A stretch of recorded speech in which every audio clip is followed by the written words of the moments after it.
Right, మనం చూస్తాం సహజంగా ఏదైనా దేశాధినేతలు అధ్యక్షులు అకాల మరణం పాలైతే అనేక అనుమానాలు తలెత్తాయి. తాజాగా సంభవించిన రైసీ ఘోర ప్రమాదం వెనుక కూడా ఇలాంటివే వస్తున్నాయి. దాదాపు 45 ఏళ్ల కిందటి హెలికాప్టర్ ఓ అత్యాధునిక అంతరిక్ష ఆయుధం, అన్నిటికీ మించి వారసత్వ పోరు కారణంగానే ఆయన బలయ్యారు అనే ఊహాగానాలు వినిపిస్తున్నాయి. అందులో ప్రధానంగా వినిపిస్తున్న లేజర్ బీమ్ గురించి అందరూ చర్చించుకుంటున్నారు. దీనిపై సోషల్ మీడియాలో పెద్ద డిబేట్ నడుస్తోంది.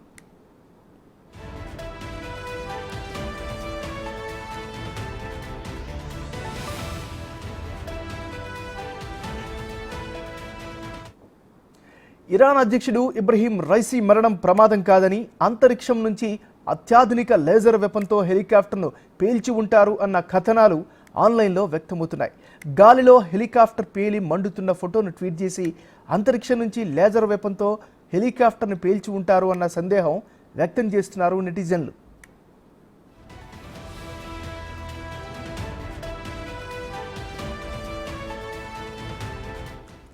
ఇప్పటికే 10 దేశాలు లేజర్ బీమ్ ఆయుధాలను వాడారు. అందులో Russia, China, US, Japan, Israel, Germany, Turkey వంటి దేశాలు ఈ జాబితాలో ఉన్నాయి. ముఖ్యంగా ఈ తరహా లేజర్ వెపన్తో చైనా, రష్యా వంటి దేశాలు శత్రు దేశాలను గడగడలాడిస్తున్నాయి. ఈ తరహా లేజర్ బీమ్ అంతరిక్షం నుంచి విమానాలు, క్షిపణులను కాల్చివేయడానికి రూపొందించారు.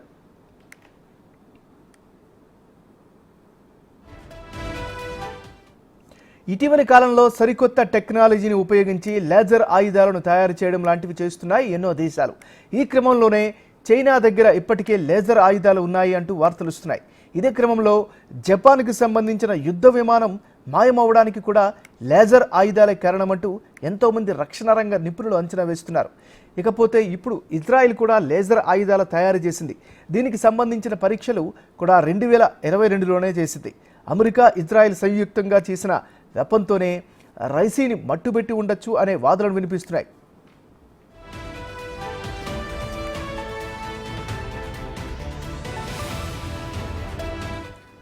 ఇరాన్ ఇటీవల రష్యాతో కలిసి బ్రిక్స్ దేశాల మధ్య ఒకే కరెన్సీ చలామణి గురించి చర్చలు జరపడం కూడా నాటో దేశాలకు నచ్చలేదు.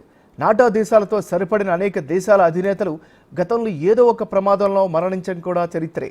ఇక ఇరాన్ అణుశాస్త్రవేత్త మహసిన్ ఫక్రుజాదాను గతంలో ఇజ్రాయెల్ అత్యాధునిక రోబాల సాయంతో అంతమొందించడంతో పాటు అణు కేంద్రాలను ధ్వంసం చేసింది.